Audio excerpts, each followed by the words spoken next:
Mummy, हम लोग doctor के पास जा रहे हैं। डॉक्टर के पास ना बहुत ज़्यादा रश रहता है और क्लिनिक भी बेसमेंट में है, तो हमारे फ़ोन ही लगेंगे। आप चिंता मत करना। ठीक है बेटा। बेटा जरा सुनना, मुझे 5,000 रुपये देते जाना। 5,000 रुपये? मम्मी, अभी 2 दिन पहले तो मैंने आपको 3,000 दिए थे, अब आप 5,000 मांग रहे हो। चलो कोई बात नहीं, मैंने एटीएम से अपने लिए निकाले थे। आप रख लो, मैं एटीएम से दोबारा निकाल लेता हूँ। ठीक है बेटा, ठीक से जाना।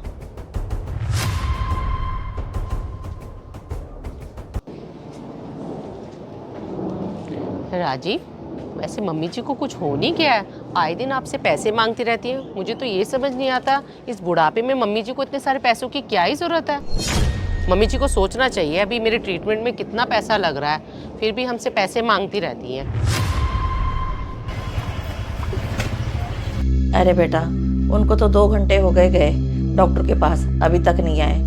प्रीति बेटा, मैंने राजू से ना 8,000 रुपये ले लिए हैं। मुझे यहाँ कहाँ पता है मार्केट के बारे में, तू अपने हिसाब से सामान ले लेना।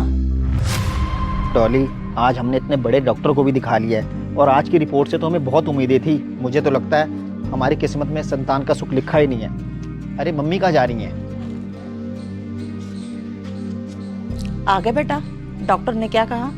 वही कहा मम्मी, जो सारे डॉक्टर कहते हैं। अब बच्चे को लेके मम्मी हमारी उम्मीद ही खत्म हो गई है। बेटा तू ऐसे मत बोल, भगवान पे भरोसा रखना, भगवान सब ठीक कर देंगे। वो क्या है ना बेटा, मुझे 2,000 रुपये और चाहिए थे। 2,000 रुपये?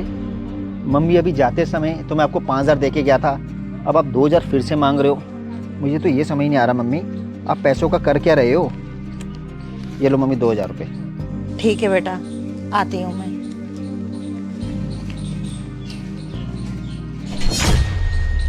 हद है राजीव, मम्मी जी की तो हद ही हो गई है। हर दूसरे दिन पैसे मांगती रहती है। अभी सुबह तो 5,000 रुपये हम दे के गए थे। आप मम्मी जी से पूछ क्यों नहीं रहे हो कि मम्मी जी को इतने सारे पैसों की क्या ज़रूरत हो गई है? फट से उनको पैसे निकाल कर दे देते हो। अब मेरी बात ना कान खोल के सुन लो, आप पर्स में पैसे ही रखने ही छोड़ दो, ना पैसे रहेंगे और ना आप उनको दोगे। डॉली, मुझे पैसों की कदर है, लेकिन आप ना फालतू में सोच सोच के अपना खून जलाती हो। मम्मी आएंगी ना, मैं उनसे बात कर लूँगा। लो आ गई मम्मी। क्या हो गया? तुम लोग इतनी तेज से क्यों चिल्ला के बात कर रहे हो? मम्मी जी, ये जो भी कुछ हो रहा है ना, सब आपकी वजह से हो रहा है और आपकी ये फिजूल खर्चों की वजह से हो रहा है। देख लो राजीव, मम्मी जी कैसे भर भर के शॉपिंग कर रही हैं और मुझे पता है ये शॉपिंग किसके लिए हो रही है। ये सारा सामान मम्मी जी अपनी बेटी के घर पहुंचाने वाली हैं। नहीं नहीं बेटा, तुम लोग मुझे गलत समझ रहे हो। ये शॉपिंग मैंने प्रीति के लिए नहीं की है। बस करो मम्मी जी, हमें सब पता है ये शॉपिंग किसके लिए हो रही है। आप हमें क्या पागल समझ रहे हो क्या? आपको अच्छे से पता है मेरे ट्रीटमेंट में कितना सारा पैसा खर्च हो रहा है और राजीव अकेले ही है कमाने वाले और इस घर को चलाने में, लेकिन आपके तो फालतू खर्चे ही नहीं खत्म हो रहे हैं। राजीव, ये देखो मम्मी जी के हाथ में वो गोल्ड का कड़ा भी नहीं है।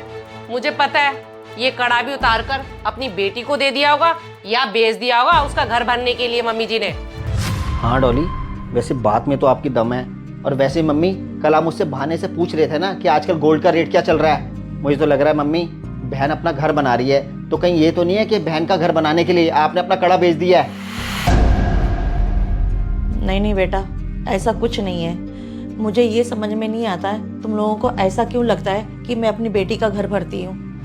भरती हो तभी हम कह रहे हैं, और हमें क्या दिखाई नहीं देता क्या? इतनी शॉपिंग आप कर रही हो, इतने दिनों से राजीव से पैसे मांगे जा रही हो, नौबत अब यहाँ तक आ गई कि आपने अपनी बेटी का घर भरने के लिए अपना गोल्ड का कड़ा तक बेच दिया है। मम्मी जी बुरा मत मानना, हमने प्रीति दीदी की शादी में कोई कमी छोड़ी थी क्या जो अब भी आप उनका घर भरने पर लगी पड़ी हो? राजीव, अब बस बहुत हो चुका है। मम्मी जी को ना शहर में आके शहर की हवा लग चुकी है, तभी तो ये फालतू के खर्चे करने लगी हैं। मम्मी जी आप ना गांव में ही ठीक थी। राजीव आप ऐसा करो, मम्मी जी को कल गांव वापस भेज दो। ठीक है बेटा, मैं गांव वापस चली जाऊंगी, लेकिन जाते जाते मैं अपने माथे पे कलंक लेके नहीं जाऊंगी। मैं तुम लोगों को सब कुछ बता रही हूँ, इन पैसों का मैं क्या कर रही हूँ। हाँ मम्मी, बताओ आखिर आप इन पैसों का कर क्या रही हो?